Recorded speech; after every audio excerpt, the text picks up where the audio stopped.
So here we have an example of some different strategies out here on these redfish videos. We're out here easing along the edge of a channel, and we're picking off fish that are hanging out on that edge of that channel and up on the flat adjacent to the channel. We're in here with big schools of mullet and shad and whatnot, and a few mud minnows. And what we're doing is we're just trying to lead these fish, give these fish an opportunity to see the bait in a very slow, quiet presentation. If the presentation's too aggressive or comes in from behind or the sides, these fish tend to spook away. A good example of what we're trying to do here is this fish here. What we're gonna do is we're gonna throw this bait well in front, and as this fish approaches, we're going to ease this bait up and just let him see it. That's an example of what we do when the fish are pretty spooky. We're just going to jig the bait. This fish here we're going to throw way off to the right because there's other fish that we might spook, and we're going to try to pull this fish away from the school. What we do here is what we call ringing the doorbell. We want them to hear the paddle tail and hear the bait and react to that bait, or feel the bait if that's a better answer. The best thing we can do on this situation is we're trying to bring this in as quiet as possible and drop it. Let the fish find the bait.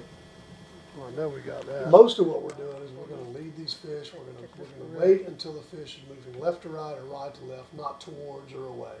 This will allow us to present the bait in a much less that's cool. threatening manner, and it'll allow us to bring the bait perfectly to the fish as the fish closes on our line. So we lead it, wait for the fish to come, watching our bait on the bottom, and we lift that bait just in time to allow that fish to see the bait and react to the bait.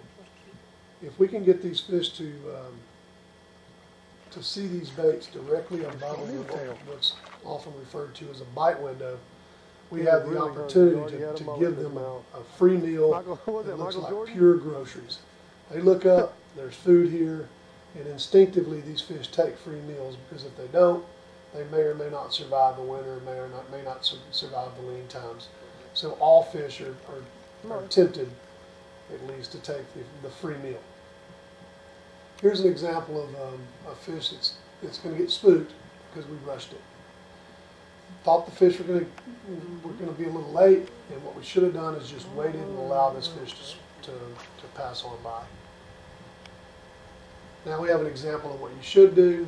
Real easy, nice presentation, nice and quiet, not too close to the face, but it was marginal. If this fish looked calm, it looked like something we could put it right in front and show him a free meal. Here's another example of a fish that we're going to have to work on.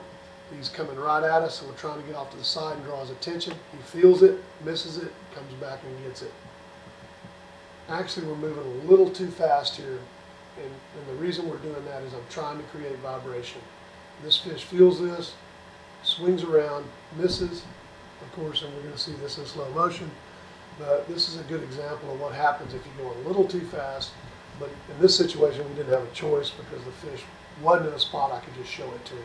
I had to get his attention with the bait. There I was a little too far in front of the fish. Coming back, I'm going to throw to the same exact fish now, and I'm going to wait.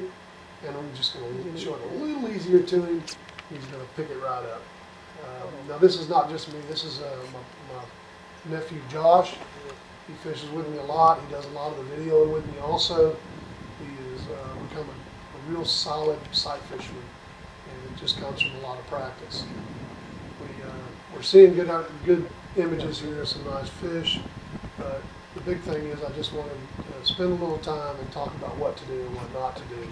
The big what not to do is, if you're behind and don't think you're going to have a chance to catch this fish, or if there's an outside chance you're going to spook this fish, when they're as calm as they are here, just let your bait sit on the bottom, let the fish swim by 4, 5, 10 feet, reel back up, toss it back in there and make a better presentation next time.